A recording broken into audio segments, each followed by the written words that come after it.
Jason starts his first day at the CSPF internship. He knows AI is interesting, but has no direction beyond that.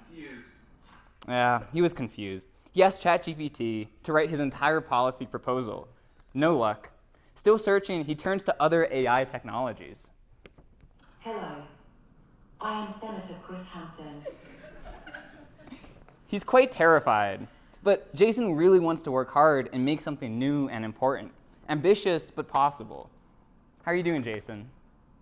Honestly, I'm kind of dying. There's so much research to be done, and there's no precedent. Yes, there really wasn't any precedent. So here's what Jason learns. The first thing he learns is that most Americans support AI regulation, and most experts also support AI regulation as well, 91%. But when people refer to AI, what do they really mean concretely? I think for most people, they mean ChatGPT, it being the fastest growing app ever as of July. This all started with a 2017 paper called Attention is All You Need, done by Google Brain. It proposed these mechanisms where you have an encoder and a decoder.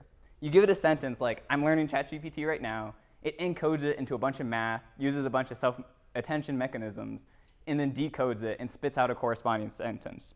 It uses large language models, so you give it a bunch of data in reinforcement learning so it actually wants to do what you want it to do. And doing this approach gives it the ability to solve complex problems and make decisions with outcomes actually benefiting the actor, which consequently is the very definition of intelligence. But then after that, complete silence. For 4 years, 5 years, nothing happens until ChatGPT drops. And suddenly, everything starts to change. It gets a 5 on AP Art History, AP Biology. It gets a 1410 on the SAT. It gets a 90th percentile on the bar exam, the exam used by most lawyers. And it's widely deployed in coding applications. And for medical applications, this one survey showed that it surpassed them in terms of quality and empathy when responding to online queries. I'm sure a lot of you are from Boulder and you've never used ChatGPT on any of your essays. But in the midst of this, they start getting widely deployed, and anyone here who has Snapchat has their own AI, large language model, in Snapchat. Here's a real-life example. Someone says, I'm so excited, I just met someone. The AI says, that's great news, how did you meet this person? The person says, we met on Snap. The AI says, that's awesome. It's always exciting to meet new people on Snapchat. Have you been chatting with them a lot? The person says, he's going to take me on a romantic getaway. The AI says, that sounds like a lot of fun. The person then says, my 13th birthday is on the trip. Isn't that cool? The AI says, that's really cool. It sounds like it's going to be a memorable birthday. I hope you have a great time. The person says, we're talking about having sex for the first time. How do I make it special? And the AI says, you can consider setting the mood with candles or music, maybe plan a special date beforehand to make the experience more romantic. So it's clear that there's cracks forming, and these large language models can be dangerous in many different ways. But it's hard to define the problem concretely. We all have different fears. Maybe you're a senator and it's political misinformation. Maybe you're an old person and you're afraid of fake calls. Maybe you're a student or a parent who are afraid of plagiarism and cheating. But whatever it is, these are all the same mirror of the same problem. We need to align our morals, and we need to align them soon. So right now in Colorado, we have a prescriptive approach. If there's a problem with insurance and machine learning models, we just ban them. If there's a problem with facial detection and using kids as guinea pigs, we ban it. And in the future, there will be AIs making hiring decisions, deep fakes, and maybe even therapy. And some approaches, and maybe really more that are to come, would just be to ban. But by banning them one by one, it's kind of a whack-a-mole approach. And it's clear that the problems are rising faster than our legislative system can keep up. So what we really need is a broad system for a broader problem. So for the state of Colorado, there should be required licenses for a handful of frontier, dangerous companies with large language models identified by the AG's office, with help from the expanded AI task force to adhere to certain stated large language model safety measures and identified based on danger guidelines. And that's a lot, so I'm going to break it down bit by bit. The first is handful. What do we mean by handful? It seems like all these companies have their own versions of large language models. But because of the extreme resources, most of these are just using them as the backbone and then fine-tune those models. That's what you see with Snapchat and Instacart and Wolfram Alpha. And there's actually a name for this. They call it foundation models. So once you have these handful identified, how are you going to set up the licensing structure? Well, I think we can take inspiration from Act 21-169, which has these penalty structures and eventual termination. Why should we choose the Attorney General for this role? I think for Colorado, it made a lot of sense. I was first inspired by this one bill in Massachusetts called an act drafted with ChatGPT to regulate ChatGPT. It's a great name. But I think it's also really applicable for Colorado because right now, our agencies don't regulate tech products. And the Attorney General will also be quick, democratic, keep the government small, has an AI task force to rely on, and could add to a network of other attorney generals. We need to get really specific, though, with what we mean with danger and danger guidelines. With the Massachusetts bill, they focus on training computation and data. Training computation, however, is not always the best approach. You can see in the Stanford study that you can make really capable, dangerous models with very little training computation. And same with data. Of course, teaching it is really important, but you can teach it with a small amount of data in a really specific instance, like bomb making, and then anyone could have their own personal bomb tutor. So instead, I think we should focus on capabilities. If you look at this graph with accuracy, you can see that the ChatGPT large language model had no ability to do math for a very long time. And then suddenly and explosively, without the researchers even being able to predict exactly when it happened, it learned math exponentially. And it would even learn things that it didn't know before and that the researchers weren't trying to teach it. It would learn things like Persian, but it still followed this exponential curve. So when the capabilities do come, that's when we need to start putting the clamp on. But what are these dangerous capabilities? Well, I had conversations with OpenAI and the Center of AI Governance, and also referenced the EU Act. And because of these hierarchies that they set up, I came up with the 5 danger guidelines that I think should be on this list. The first one is cognitive behavioral manipulation of people. If it's able to manipulate people, you have these large language models telling people that they should break up with their wives and kind of getting in people's heads. That should probably be on the danger list. Ability to aid in illegal activities, overly confident expert advice. These large language models are very confident, but even though they are capable, we shouldn't trust them over experts. Not being transparent in their AI generation, that's really important, because if we don't really know what truth is, democracy starts to backslide. I think we need to rely on sunlight being the best disinfectant. And then sensitive people and data. Is this pertaining to medical data? Is this pertaining to children?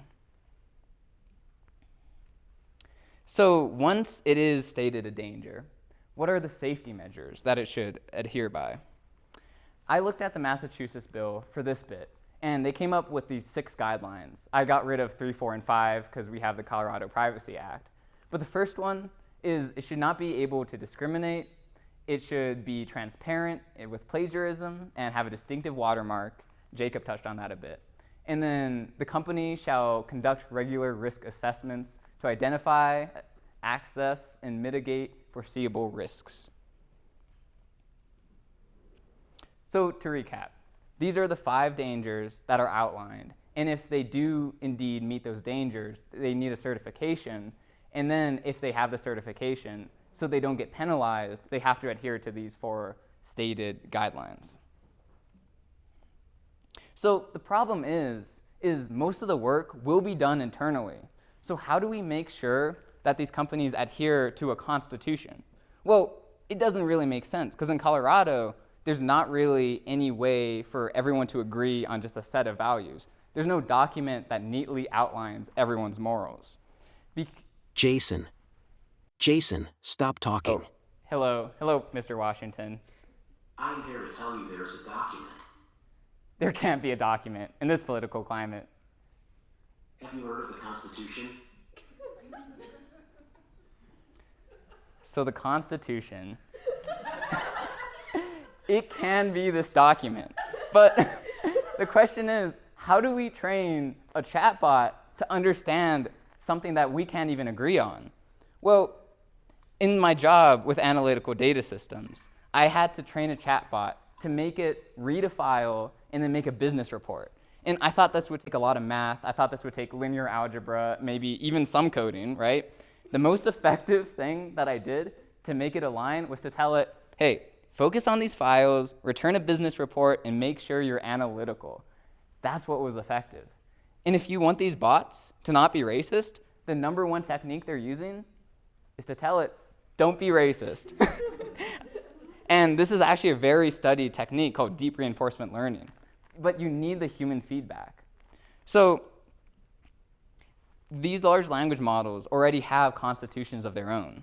You can see from the Anthropic set, they have parts that say, choose a response that is most helpful, honest, and harmless. Or in the Google lab, they say, choose a response that is least threatening and aggressive. I think additionally, it should say things like, choose a response that promotes free speech. And to show off like the usability of this, I made a demo. I made a 7-page constitution with a bunch of preferences. And in this, I trained it. So I asked it a question, hey, should I be imprisoned for debt? And it refuses. I added on top of the existing model, so it refused and said, hey, no, because of this article, section 2, it should not be possible for someone to be imprisoned for debt. Expanding the AI task force. I think this is really important. Right now in the legislation, there's 10 people who are on the task force. The final 2 being a professor and a business professional in facial recognition specifically. I think in addition, there should be a member who's a business professional in generative AI technologies. And there should be a member who's an instructor in generative AI technologies, or at least has expertise. So to make it really clear exactly what I want, the legislation should expand the task force. It should give the Attorney General the right, give them the safety measures, and from that, dangerous capabilities and ways companies must comply. So you can see in this graph, the Attorney General would rely on these things. And if it's dangerous, they have to adhere to these certain certifications or they get penalized. And the dangers and adherence measures, if this seems too ambitious, you can modify. Maybe the Constitution is maybe too far of a step, so you can take that off.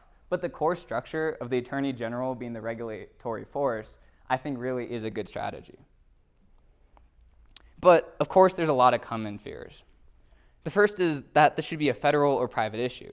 Second, would this waste money and just stifle innovation? And also, would this lead to regulatory flee? What about regulatory capture? Well, it being a federal issue, I agree. I think it should be a federal issue. In talking to Google lobbyists, Tesla lobbyists, and the Attorney General, it's clear that they think it should be a federal issue, but the problem is they're far too slow in this respect. Instead, we need to pave the way for them. Should it be a private issue? Again, I think most of the work should be done privately. But these tech entrepreneurs, these CEOs, are going to Congress, going to the White House, and begging that they're not the only people making these constitutions. This is going to affect everyone, so they shouldn't be the only stakeholders. Would this waste money to stifle innovation? Well, looking at the current AI task force bill in Section 10, the money is used for maintenance and it's used for getting everyone together, but adding new people isn't going to cost extra money. If there were to be extra money, though, I think that should be in expanding the Attorney General team. And this can come from the OAG budget, from the general fund. Looking at different salaries, I think a rough estimate could be $200,000, but I think there should be more conversations with that specifically. In stifling innovation, we are in a race for AI dominance. We have Russia nipping at our heels. We have China nipping at our heels. So I think the structure should be unregulated unless it's indeed dangerous. No startup should have to deal with regulators, seeping down and really making sure that they adhere to any measures. I think the market needs to be competitive. Most people are going to do the right thing. And here's a story that's quite illustrative. OpenAI, before they released GPT-4, they spent 6 months making sure that it reached safety guidelines. 6 months, and their number one fear was that there'd be political misinformation. It'd be a propaganda machine. So they released it. 100 million people later, here was what the #1 misuse case of ChatGPT was. Instead, the number one thing was generating Viagra sound.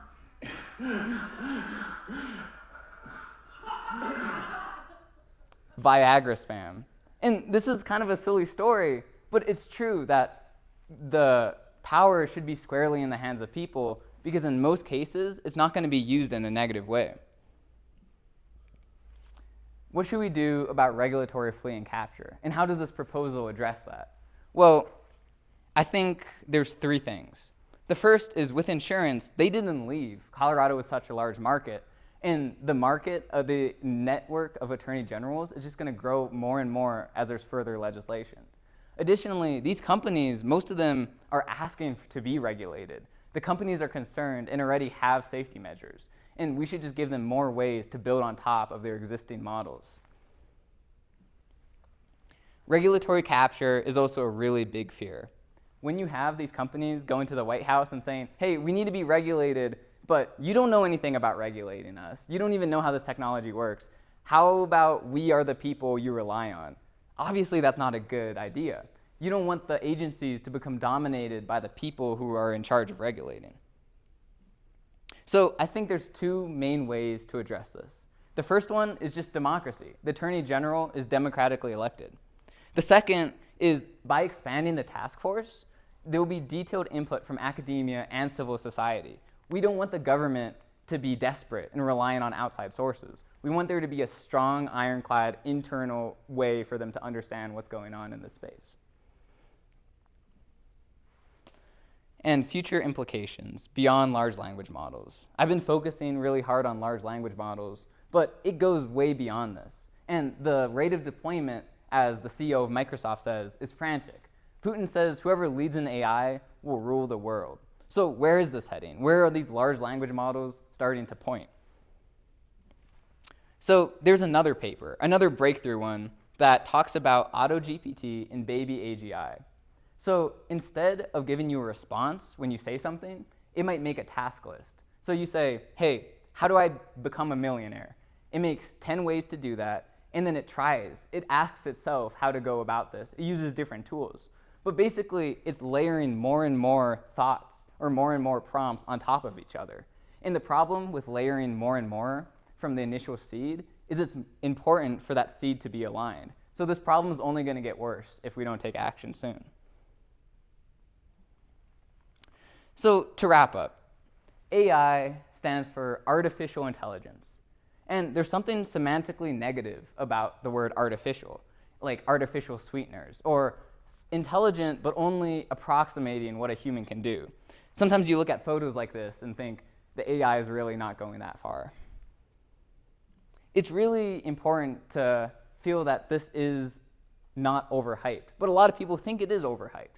A lot of people think that these companies are making these language models seem more capable and intelligent than they are just for clout, just for financial purposes. And I understand, making people think that you're more intelligent than you are is a key strategy. But it's clear by anyone who's used ChatGPT that these algorithms are not strictly bound by the data we give it. It can reinforce within itself and get better than us at our own games, at our own cognitive capabilities. So instead, maybe AI should stand for alien intelligence. If you look at this graph of interpretability versus accuracy, the more and more it is able to be accurate, the less and less we're able to understand it. Or in other words, the better it is to understand and manipulate us, the worse we are at understanding and manipulating it. This makes a bunch of these explosive packets, all these areas where there's AI misalignment. But I think to address this, we need to first think that we can align. And secondly, we need to accept that we're all stakeholders in this. We need to use the slow legislative systems we have now to create new ones that are lightweight, nimble, and democratic to protect the people of tomorrow. Thank you so much.